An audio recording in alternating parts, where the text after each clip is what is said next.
NVIDIA just built a laptop chip that runs AI the size of ChatGPT. Locally, no internet, no server, no cloud. And the way it does that completely breaks how laptops have worked for 40 years. Every laptop ever made connects its processor and graphics chip through a narrow data lane. RTX Spark eliminates that lane, and what replaces it changes everything about performance. A 20-core CPU and a Blackwell GPU fused onto one chip, connected at 600 gigabytes per second. But the spec that actually matters is not the GPU. It is 128 gigabytes of unified memory, shared, dynamic, no ceiling. Normal laptops give your graphics chip 8 to 12 gigabytes, and when that runs out, your system dies. This one never runs out, and that memory number is exactly why it can do something no laptop has ever done before. It runs a 120 billion parameter AI model, the scale that powers ChatGPT, entirely offline. Your data never leaves your device. Every AI tool you use today sends your prompts to a server you do not control. RTX Spark ends that, but the people who need this most are not who you think. Lawyers, doctors, journalists, anyone whose data cannot leave their hands.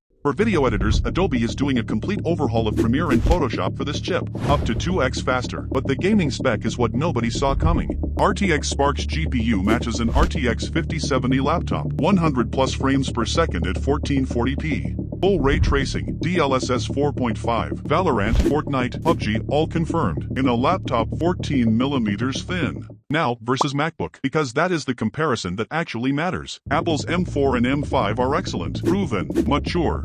But RTX Spark delivers 20 times more AI compute on paper and runs CUDA, the language every AI tool in the world is built on. MacBooks cannot run CUDA. That gap is not small. But here is what NVIDIA did not put in the headline.